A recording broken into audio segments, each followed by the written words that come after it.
Alors, vous pouvez dire à votre voisin, tu as bien fait de venir ce matin, Dieu a une parole pour toi. Votre voisine aussi, si vous avez une voisine, n'est-ce pas? Voilà, comme ça vous réveille un petit peu si vous êtes en train de vous endormir avec la chaleur. Aujourd'hui, nous allons clôturer notre série de messages sur ce verset que nous suivons depuis quelques semaines. Jean 14, verset 6. « Je suis le chemin, la vérité et la vie. Nul ne vient au Père que par moi. » Les semaines précédentes, nous avons regardé d'une manière particulière que Jésus était notre chemin, en quoi il était notre chemin et quelle bénédiction cela représentait pour nous. La semaine dernière, nous avons parlé de Jésus qui est la vérité et qui nous appelle à nous aussi être des témoins de la vérité parmi ce monde qui a besoin de connaître la vérité. Et aujourd'hui, vous l'aurez deviné, nous allons parler de Jésus qui est la vie. Amen. Est-ce que vous êtes en vie ce matin ? Oui, j'espère bien. Jésus est la vie. Mais qu'est-ce qu'il veut dire, Jésus, quand il dit « je suis la vie » ? Qu'est-ce que ça veut dire ? Qu'est-ce que ça signifie ? Qu'est-ce qu'on doit comprendre derrière cette affirmation ? Et ce matin, j'aimerais voir avec vous 3 aspects de ce que on peut comprendre quand Jésus dit « je suis la vie ». La première chose que l'on va voir ensemble, c'est que Jésus nous rappelle que Dieu seul est la source de la vie. Dieu seul est la source de la vie. Ensuite, on va voir ensemble que Jésus nous indique que lui est pour nous le moyen d'accéder à cette vie qui est en Dieu, cette vie que nous avons perdue à cause du péché. Et enfin, on va voir ensemble que lorsque Jésus dit « je suis la vie », qu'il nous invite aussi à expérimenter par la foi dès maintenant cette vie, cette puissance de résurrection dans notre vie au quotidien. Amen. Dieu est la source de la vie. Le mot grec utilisé dans ce verset, mais dans bien d'autres, qui nous parle de la vie avec un grand V, c'est le mot Zoé. Et ce mot fait référence à la fois à la vie physique, qui parle de la durée de la vie, de l'existence d'une personne, mais aussi à la vie éternelle, à cette vie qui n'a pas de fin. Amen. Tout dépend du contexte dans lequel on va utiliser ce mot pour en comprendre s'il parle de la vie physique ou alors de la vie éternelle ou bien même des deux. Et je crois que dans ce cas particulier où Jésus nous dit « je suis la vie », il nous parle de ces 2 aspects de la vie. Dans ces 2 cas, que ce soit la vie physique ou la vie éternelle, la parole de Dieu nous enseigne que Dieu est à l'origine de la vie. Il est la vie, que ce soit la vie physique ou bien la vie éternelle. Dieu en est à l'origine, il en est la source et on ne peut trouver la vie nulle part ailleurs qu'en lui. Dieu est celui qui n'a ni commencement ni fin. Il est cette vie éternelle.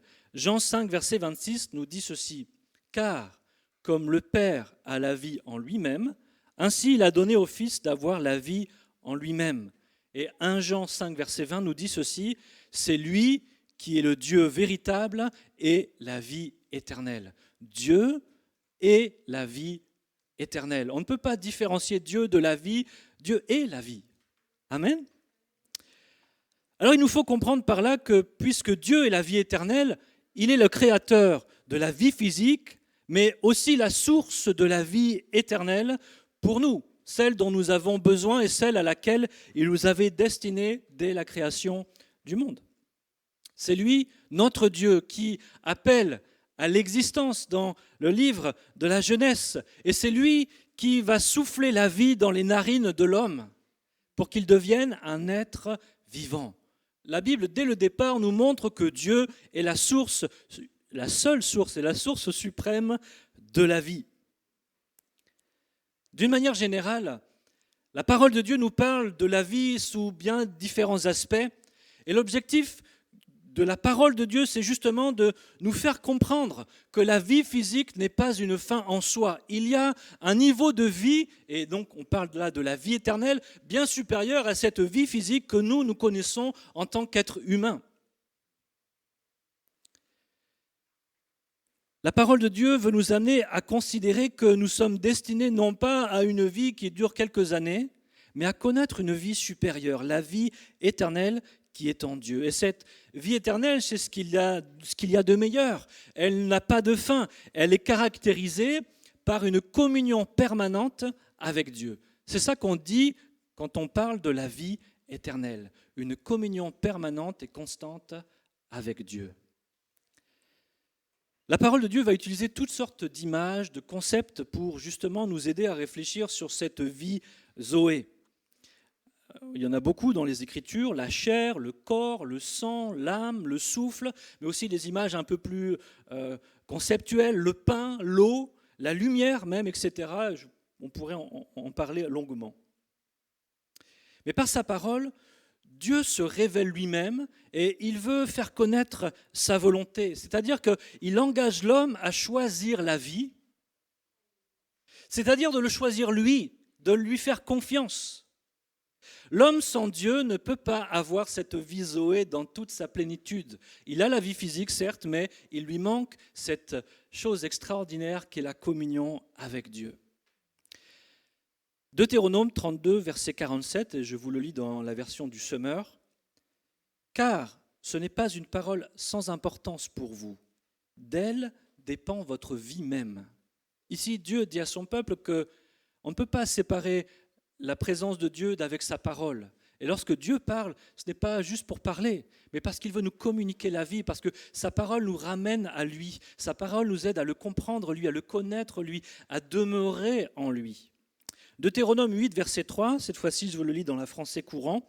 « De cette manière, il vous a montré que l'homme ne vivra pas de pain seulement, mais de toute parole que Dieu prononce. » On comprend ici que la parole de Dieu a une place centrale pour nous humains pour saisir cette vie Zoé, cette vie éternelle qui est en Dieu.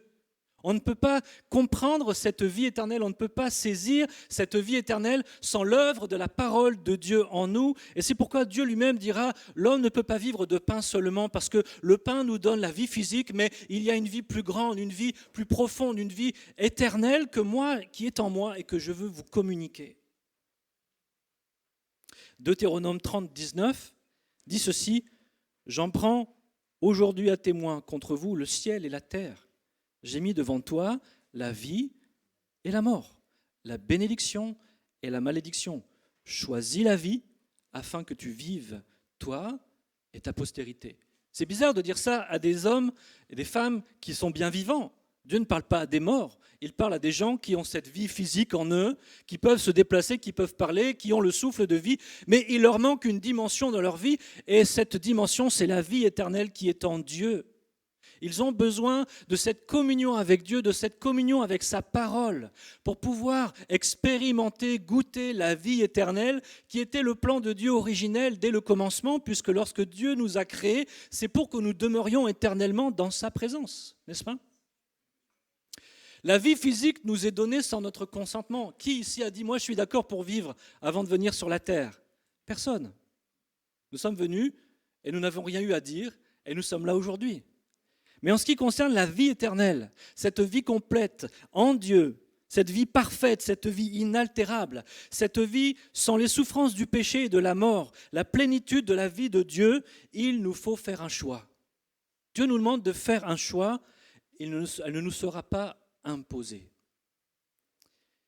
Et c'est justement pour que nous, humains, qui sommes séparés de Dieu à cause de la désobéissance et du péché, nous puissions faire ce choix de manière consciente, éclairée, avec foi, eh bien, que Dieu nous a envoyé son Fils Jésus-Christ. Lui, la parole de Dieu faite chair qui s'est incarnée. Et il est venu pour une bonne raison, il est venu pour nous révéler le Père, en qui est la vie éternelle. Il est venu pour nous montrer quel est ce Père qui nous aime et quel était son plan depuis le commencement du monde. Avant même que la fondation du monde existe, eh bien Dieu dans son cœur avait de nous créer pour que nous puissions être éternellement dans sa présence et jouir de la vie éternelle. C'était son plan, n'est-ce pas ? Jean 3,16, est-ce que je dois le citer ? On le connaît tous. Car Dieu a tant aimé le monde qu'il a donné son Fils unique afin que quiconque croit en lui ne périsse pas, mais qu'il ait la vie éternelle. Dieu désire que nous ayons cette vie en lui. Jésus, on l'a vu, est celui qui justement nous montre le chemin, qui nous conduit au Père, qui nous conduit à cette vie éternelle. Lui, la source de la vie véritable. Jean 17,3 dit ceci, « Or, la vie éternelle, c'est qu'ils te connaissent, toi, le seul vrai Dieu, et celui que tu as envoyé, Jésus-Christ. Lorsqu'on connaît Dieu, quand on connaît sa parole, quand on connaît sa volonté et que nous y conformons notre vie, c'est là que nous expérimentons la vie éternelle, la plénitude en Dieu, parce que c'est Dieu qui est la source de la vie. Lorsque Jésus nous déclare encore à nous aujourd'hui qu'il est la vie, d'une certaine manière, il est en train d'affirmer qu'il est lui-même Dieu, parce que la vie est en Dieu. Il proclame également son lien unique avec Dieu le Père, qu'ils ne font qu'un. Tout au long de son ministère, Jésus va enseigner cette réalité qu'il est la vie, en prenant des images qui sont justement liées à la vie. Jésus est le pain de vie. Il nous l'enseigne. Jean 6, 48 dit « Je suis le pain de vie ». Jésus le dit littéralement. Ce pain qui va combler notre appétit d'idéal et d'abondance. Parce que cette vie ici-bas, nous cherchons tous l'idéal, l'abondance et la plénitude. Sauf que nous ne la trouvons nulle part. Nous avons soif de toujours plus. Lorsque nous avons ici quelque chose ici dans ce monde, quelque chose qui va nous satisfaire un instant, aussitôt que nous l'avons, nous désirons déjà autre chose parce que notre cœur ne peut pas être comblé. Il y a dans le cœur de l'homme un vide en forme de Dieu, le seul qui puisse véritablement combler notre cœur, combler notre faim de vie, c'est Dieu lui-même, en Jésus-Christ. Jésus dira aussi qu'il est l'eau vive, celui qui nous désaltère et nous donne le repos. Seule la vie en Dieu peut nous donner cette paix et ce repos. Quand on est désaltéré, on est bien. En ce moment, on vit des fortes chaleurs, il faut penser à s'hydrater. Alors j'espère que vous pensez à vous hydrater suffisamment, sinon on met notre santé en danger, n'est-ce pas? Et dans cette vie, il y a bien des troubles, bien des difficultés qui nous assoiffent, qui nous donnent soif de plus. Mais le Seigneur, il est cette eau vive qui nous désaltère, qui nous donne la paix, la tranquillité dans notre âme et dans notre esprit, le repos. Jean 14, verset 14, Jésus dit ceci, « Mais celui qui boira de l'eau que je lui donnerai n'aura jamais soif. Et l'eau que je lui donnerai deviendra en lui une source d'eau qui jaillira jusque dans la vie éternelle. » Amen. Jésus se déclare aussi comme étant la lumière du monde. Si nous avions un monde sans aucune lumière, la vie n'existerait pas. Je ne vais pas vous faire un cours de SVT, Vanessa fera mieux que ça que moi, photosynthèse et tout ça, voilà, oxygène. On a tous besoin de la lumière. Et Jésus dit, je suis la lumière du monde, et il nous permet de comprendre le sens et l'importance de la vie éternelle. Il est celui qui nous éclaire. Jean 8, 12, Jésus leur parla de nouveau et dit, je suis la lumière du monde. Celui qui me suit ne marchera pas dans les ténèbres, mais il aura la lumière de la vie. Amen. Autre image, j'arrêterai après avec les images de la vie, mais Jésus se déclare comme étant le berger qui donne la vie éternelle à ses brebis. Il ne se contente pas de parler de la vie éternelle, de révéler le Père qui est la source de la vie, mais il en est la source, le chemin. Jean 10, verset 27, « Mes brebis entendent ma voix, je les connais et elles me suivent. Je leur donne la vie éternelle et elles ne périront jamais et personne ne les ravira de ma main. » Amen. Quelle sécurité. Jésus est notre grand berger. Jésus, il est donc la source de la vie éternelle lui aussi. Il est venu pour nous révéler Dieu comme étant cette source ultime de la vie éternelle. Mais il n'est pas seulement venu pour nous donner des informations, mais il est venu donner sa vie afin que nous puissions retrouver cette relation avec notre Créateur, source de la vie véritable. Comme je vous l'ai dit, eh bien, le plan de Dieu, c'était que nous soyons dans la communion permanente avec lui, dans cette vie éternelle, dans ce jardin où il y avait l'abondance de toutes choses. Mais la désobéissance et le péché ont fait qu'il y a eu une séparation entre la création, entre la créature et le Créateur. Le péché a dressé un mur. Une des images centrales dans les Écritures liées au concept de la vie, c'est celle du sang. Le sang, eh bien, c'est l'image parfaite de la vie. Et même les Écritures utilisent le sang pour que l'homme puisse comprendre où est la vie dans la vie physique. Genèse 9, verset 1er, Dieu bénit Noé et ses fils en leur disant « Multipliez-vous et peuplez toute la terre. » Verset 3, « Tout ce qui remue et qui vit pourra vous servir de nourriture. » Verset 4, « Cependant, vous ne devez pas manger la viande qui contient encore la vie, c'est-à-dire le sang. » Verset 5, « Votre sang aussi, qui est votre vie, j'en demanderai compte. » La vie est dans le sang. Et lorsqu'on perd son sang, on meurt. Là, jusque-là, je ne vous apprends rien, c'est quelque chose de très basique, on le sait tous. La vie est dans notre sang. Et c'est la raison pour laquelle, lorsque le sang est versé, il peut expier pour une autre vie. C'est-à-dire qu'on va substituer une vie par une autre. Une vie innocente va mourir à la place de celui qui est coupable. Et ça, c'est une image qui est forte et redondante dans toutes les Écritures. C'est aussi parce que le sang est symbole de la vie qu'on l'appliquait sur l'autel pour le consacrer. Dans l'Ancienne Alliance, mais aussi dans la Nouvelle Alliance, lorsque Jésus donne son sang, c'est son sang qui couvre l'autel. L'autel devient un autel source de vie et non pas seulement un autel source de mort, parce que dans le sang, il y a la vie. La première fois dans les Écritures que le sang a coulé, c'était justement suite à ce premier péché au sein de l'humanité. La désobéissance à la parole de Dieu a entraîné la séparation de l'homme avec son Créateur, la source de vie. Et l'homme se retrouve donc confronté à quelque chose qu'il n'a jamais connu. Lui qui vivait dans l'abondance de la vie avec un grand V, il se retrouve confronté à la mort.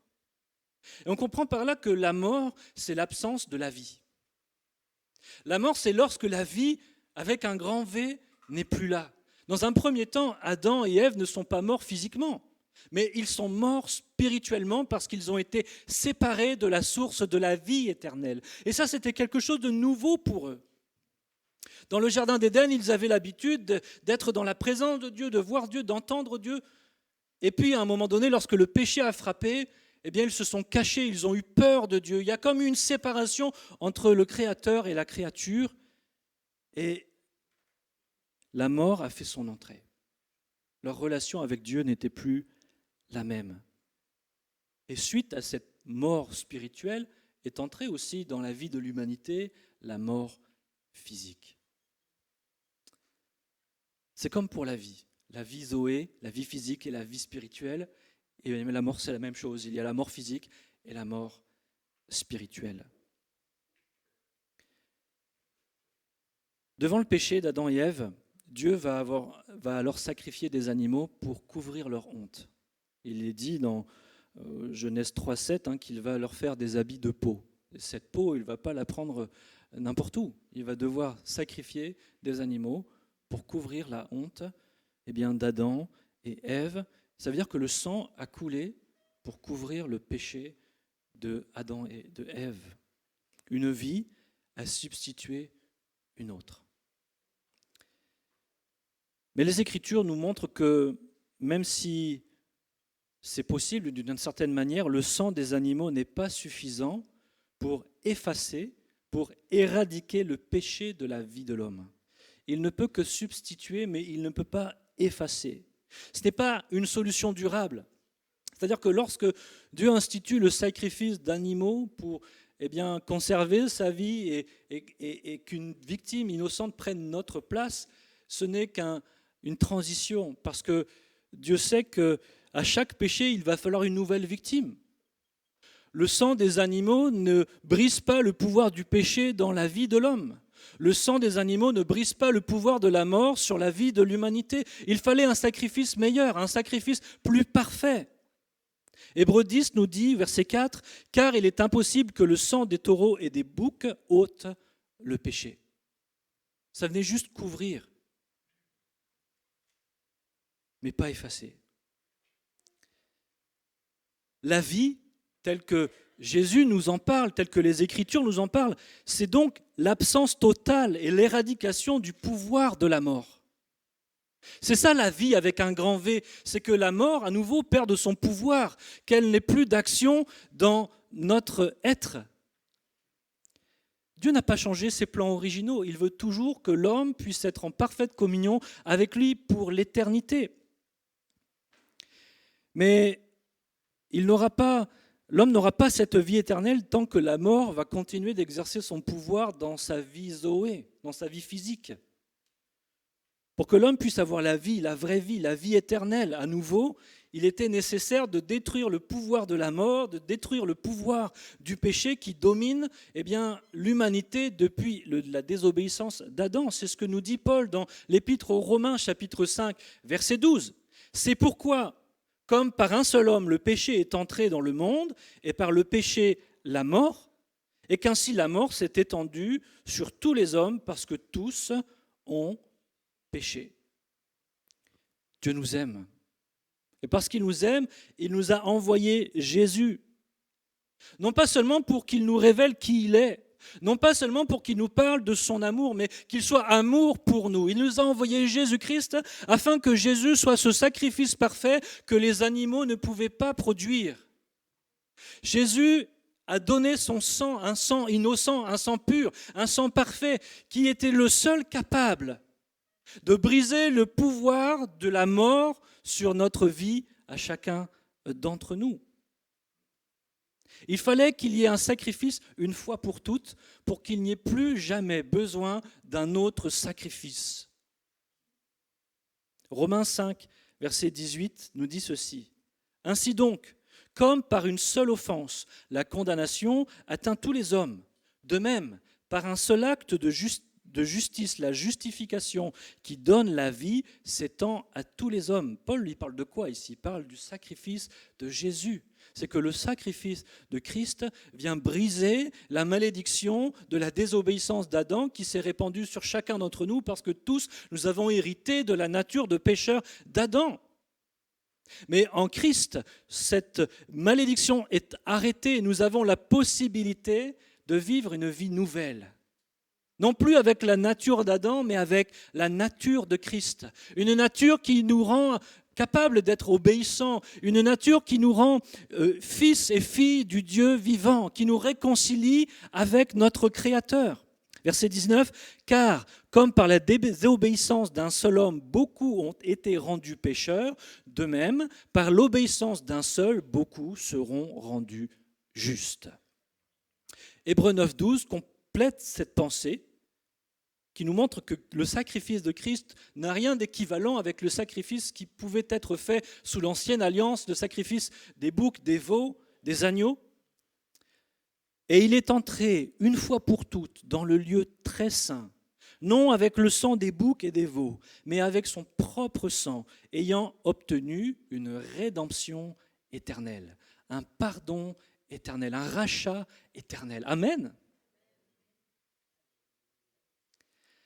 Jésus est mort pour nous libérer une fois pour toutes, pour que nous ne soyons plus esclaves de la mort, pour que la mort disparaisse de notre champ de vie et que nous goûtions à nouveau à la véritable vie avec un grand V, cette communion avec notre Père et que le pouvoir de la mort ne nous atteigne plus. Amen. Je pensais que vous seriez plus contents que ça. Quand nos équipes préférées marquent des buts, on se lève et on fait des acclamations, mais là, Jésus qui nous libère du pouvoir de la mort, on reste assis sur notre chaise, on dit « ouais, super ». Non, Jésus nous a sauvés, c'est merveilleux. Amen. J'aimerais que le Seigneur restaure votre joie du salut. Amen. Alléluia. Jésus nous a libérés une fois pour toutes du péché et de la mort. C'est pourquoi on le proclame comme le prince de la vie. Il est le prince de la vie. Qu'est-ce que ça veut dire ? Mais avant ça, on va relire un passage que nous a lu notre frère tout à l'heure. Acte 3, 15. Vous avez fait mourir le prince de la vie que Dieu a ressuscité des morts. Nous en sommes témoins. Jésus est le prince de la vie. Ça signifie qu'il a toute autorité sur la mort.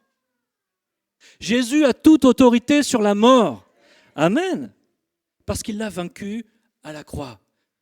La mort a cherché à le ravir, mais 3 jours après, il est sorti victorieux du tombeau parce que le Père l'a ressuscité par l'Esprit puissant de résurrection. Amen. Apocalypse 1,18 nous le dit d'une autre manière. Je suis le premier et le dernier, et le vivant. J'étais mort, et voici, je suis vivant au siècle des siècles. Je tiens les clés de la mort et du séjour des morts. Jésus est le prince de la vie, il a dans ses mains la clé de la mort et du séjour des morts. C'est lui qui a autorité sur la mort et sur le séjour des morts.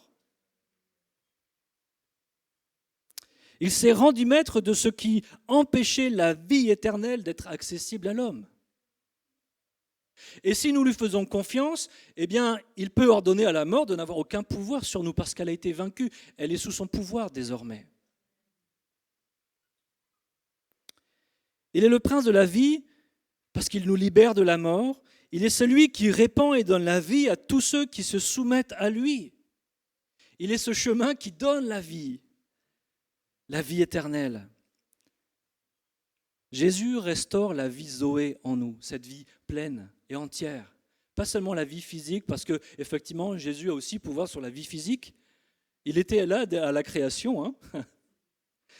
Et c'est lui qui guérit nos corps encore aujourd'hui, c'est lui qui agit là dans ce corps physique, et c'est lui-même qui ressuscitera ce corps physique pour en faire un corps glorieux. Amen. Mais il est avant tout celui qui nous communique cette vie Zoé, cette vie éternelle qui vient du Père et qui nous permet d'être en communion avec celui dont nous étions séparés. C'est lui qui nous permet par sa parole de le connaître, d'en comprendre par son esprit les profondeurs, l'amour, la bonté, la fidélité, la justice. Tout ce qui vient de Dieu nous a été révélé parfaitement en Jésus-Christ parce qu'il en est le reflet parfait. Nous l'avons vu la semaine dernière. Jésus nous communique la puissance de résurrection, la vie de résurrection.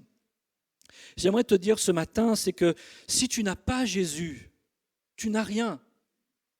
Si tu n'as pas Jésus, tu as beau avoir un compte en banque bien rempli, une belle maison, une belle voiture, une belle famille et tout ce que la vie ici-bas peut offrir. Si tu n'as pas Jésus, tu n'as rien parce que Jésus est la vie.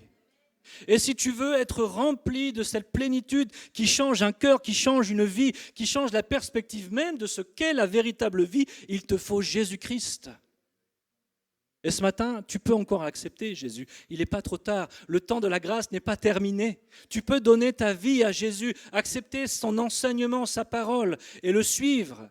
Et alors, toi aussi, tu seras au bénéfice de cette vie qui vient d'en haut et qui nous change. La vraie vie, la vie éternelle. Parce que sans Jésus, tu es destiné à cette mort. Sans Jésus, tu es esclave de la mort.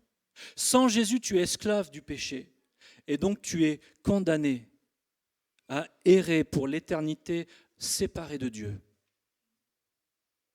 Parce que oui, un jour, la vie ici-bas va s'arrêter, la vie physique va s'arrêter, mais pas la vie après cette vie physique. La vie Zoé, elle va continuer pour toujours. Et Dieu veut que nous passions non pas l'éternité séparée de lui, mais que nous passions notre éternité dans sa présence, remplie de lui. Et c'est ce qu'il t'offre encore ce matin. Pour nous qui avons reçu Jésus comme notre Sauveur, notre Seigneur, qui avons saisi qu'il est la source de la vie véritable en Dieu, nous pouvons expérimenter la vie de résurrection dès aujourd'hui.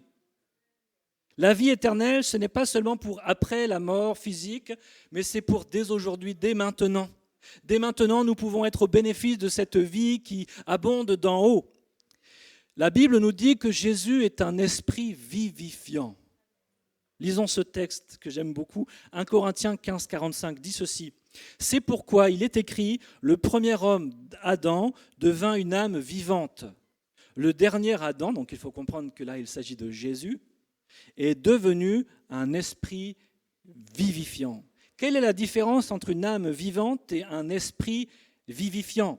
Une âme vivante a cette vie physique en elle. Nous sommes toutes et tous des âmes vivantes et nous avons la possibilité de transmettre cette vie physique autour de nous. Comme Adam l'a fait de génération en génération, l'humanité s'est multipliée parce que les âmes vivantes avaient ce pouvoir de transmettre la vie physique. Mais un esprit vivifiant, c'est celui qui a le pouvoir de transmettre la vie Zoé, la vie éternelle, la vie d'en haut. Ça fait toute la différence.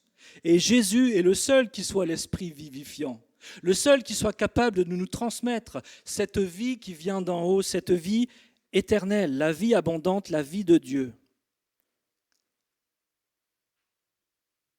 Les Écritures nous disent qu'en Jésus-Christ, nous avons été bénis de toute bénédiction.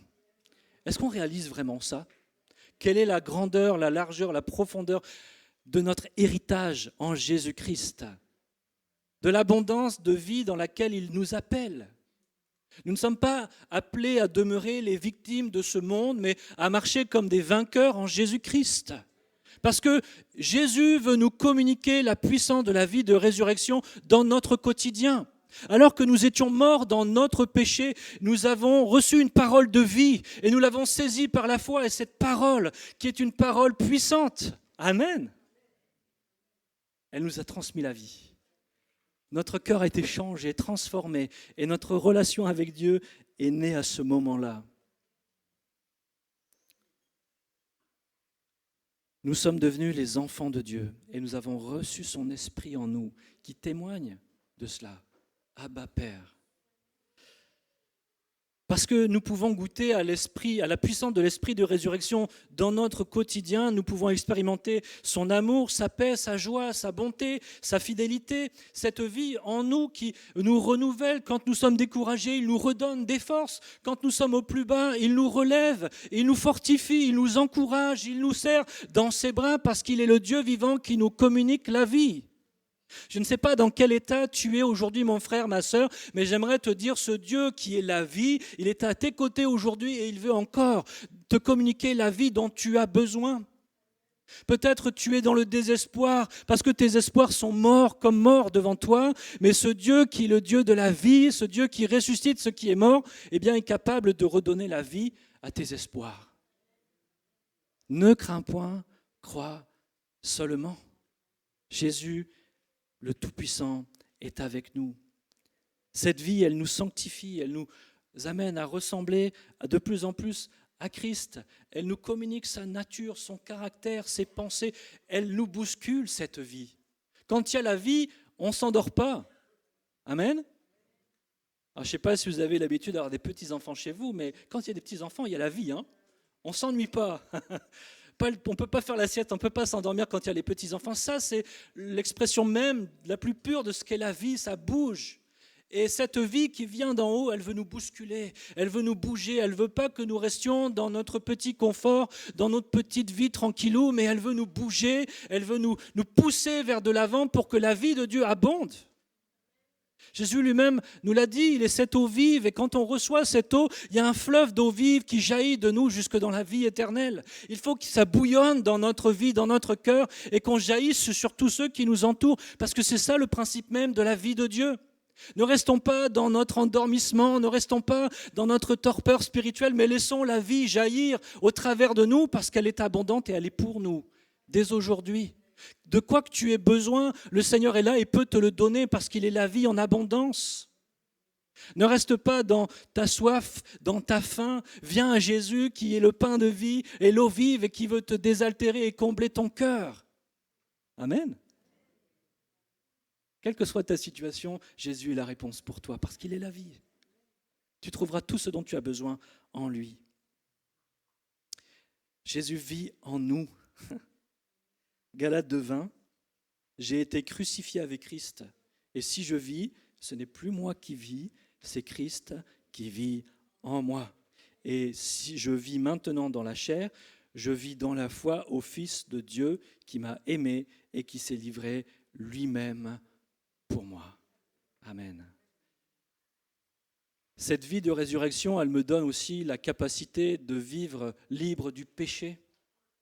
Nous l'avons vu, la véritable vie, c'est l'absence de la mort. Et Jésus, en donnant sa vie, nous a affranchis du péché. Il a crucifié l'usine à péché que nous étions. Le vieil homme a été crucifié avec lui. Mais il ne s'est pas contenté de ça. Il nous a manifesté son esprit de résurrection. Et en lui, nous sommes une créature nouvelle. C'est Christ qui vit en nous et qui nous permet maintenant de ne plus agir selon notre vieille nature, mais de manifester la vie de Dieu, l'obéissance à Dieu, la fidélité à Dieu, le caractère de Christ, d'avoir une vie nouvelle. Amen. Nous pouvons expérimenter cette vie dans notre quotidien. En lui, notre vieille nature est morte. Est-ce qu'on peut demander des comptes à un mort? Imaginez, quelqu'un meurt et il avait de lourdes dettes.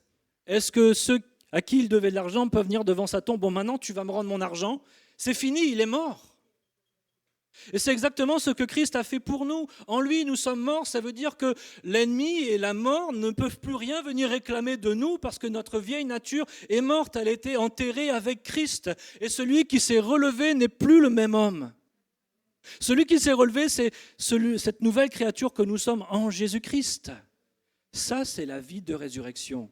Amen. Et nous sommes tous appelés à vivre cette vie de résurrection dès aujourd'hui. Jésus dira dans ce verset que nous connaissons tous bien, Jean 10, 10, « Le voleur ne vient que pour dérober, égorger et détruire. Moi, je suis venu afin que les brebis aient la vie et qu'elle l'ait en abondance. » Alléluia. Est-ce qu'on peut déclarer ce matin que nous avons la vie en abondance en Jésus-Christ ? Amen. Allez, ensemble. Nous avons la vie en abondance en Jésus-Christ. Alléluia.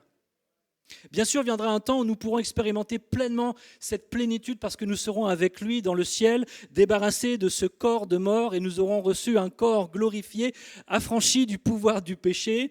Mais en attendant, déjà, la vie abondante nous a été communiquée et elle peut produire son fruit dès à présent dans notre vie. Amen. J'en viens à ma conclusion, je vais arrêter là.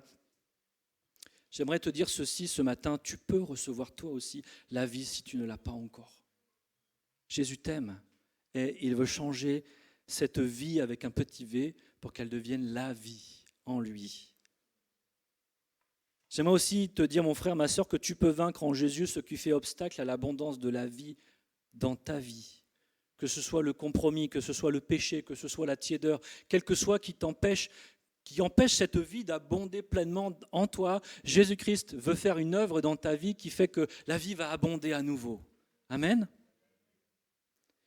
Dans les deux cas, il suffit simplement de venir à Jésus, de s'approcher avec foi et de croire qu'il est la vie, celui qui a offert sa vie pour que nous puissions être réconciliés, nous qui étions pécheurs, avec Dieu. Vous connaissez tous cette histoire du jeune homme riche qui vient voir Jésus. Que faut-il faire pour hériter de la vie éternelle ? Et Jésus va lui parler d'abord de l'obéissance à la parole, parce que ça fait partie, je crois, de cet attachement véritable et sincère à Dieu. On ne peut pas dire qu'on connaît Dieu et qu'on a une relation avec Dieu si on néglige sa parole. La parole et Dieu sont inséparables. Et puis le jeune homme va lui dire, mais moi tout ça je le fais déjà depuis mon enfance. Et Jésus va dire, mais alors tout ce que tu as, vends-le, donne-le aux pauvres et viens et suis-moi. Et là, il nous est dit que ce jeune homme va repartir tout triste, parce qu'il était plus attaché à ses richesses terrestres qu'au véritable trésor qui est la vie éternelle. Venir à Christ, c'est abandonner ce qui nous empêche de suivre Christ. Et je ne sais pas ce qui t'empêche, mon frère, ma sœur, toi, d'être pleinement en train de suivre Jésus. Qu'est-ce qui fait compromis dans ta vie ? Qu'est-ce qui vient comme boucher cette source d'eau vive qui ne demande qu'à jaillir dans ta vie ? Mais laisse le Seigneur déboucher ce puits, cette source en toi. Et que notre prière, que notre attitude soit celle de Pierre. Seigneur, à qui irions-nous ? Tu as les paroles de la vie éternelle. J'aimerais juste prier avec vous et demander au Seigneur de nous aider d'être pleinement consacrés à lui, pleinement attachés à lui. Parce qu'on ne veut que rien ne vienne empêcher cette source d'eau vive de jaillir au travers de nous. Que nous puissions expérimenter pleinement tout ce que la parole de Dieu nous enseigne et nous montre. Que nous puissions grandir en Christ, devenir des hommes et des femmes matures qui parviennent à la parfaite stature de Christ. Et pour ça, nous avons besoin que la vie produise son fruit en nous et que nous laissions le Seigneur travailler nos cœurs encore. Seigneur, merci pour ta parole. Merci parce qu'elle nous rappelle que tu es la vie, celui qui a donné sa vie pour nous, pour que cette vie abonde parfaitement et pleinement en nous. Merci Jésus parce que tu nous as révélé parfaitement qui est le Père, son plan, son amour, sa fidélité, son attachement à nous alors que nous ne sommes que des pécheurs. Et Seigneur, tu as tout donné pour que nous puissions tout recevoir. Pardon Seigneur pour toutes les fois où nous nous contentons de si peu de cette vie qui t'a tout coûté. Nous nous contentons, Seigneur, du minimum. Mais Seigneur, tu veux que cette vie jaillisse de nos vies, de nos cœurs, et qu'elle touche, Seigneur, tous ceux qui nous entourent, que cette vie fasse la différence dans notre manière même d'être, que cette vie nous amène toujours plus proche du cœur du Père à faire un avec lui en toi. Seigneur, que cette parole travaille nos cœurs encore. Je prie que si l'Esprit, Seigneur, a touché le cœur de l'un ou de l'autre en montrant ce qui peut-être fait obstacle à l'abondance de cette vie, Seigneur, eh bien, que mon frère, ma sœur fasse cette prière de foi pour que tu viennes ôter, Seigneur, ce qui est un obstacle, un compromis, un péché, quelque chose qui est venu boucher la source. Seigneur, merci parce que ta parole, elle n'est pas là pour nous condamner, mais elle est là pour nous libérer. Elle est là pour nous sauver. Elle est là pour nous affranchir. Et je prie que ce matin, Seigneur, si quelqu'un n'a pas encore donné sa vie, qu'il puisse, Seigneur, crier à toi, regarder à toi comme le Sauveur et le Seigneur, celui qui est mort à la croix, dont le sang innocent a coulé pour qu'il n'ait pas à subir le jugement et la condamnation, qu'il n'ait plus à subir cette mort, cette séparation éternelle d'avec Dieu. Que ton amour touche le cœur maintenant, Seigneur. Merci pour ta parole. Merci, Seigneur, pour ton œuvre dans nos vies. À toi soit toute la gloire, Père. Amen. Amen. Amen. Le Seigneur est bon. Amen.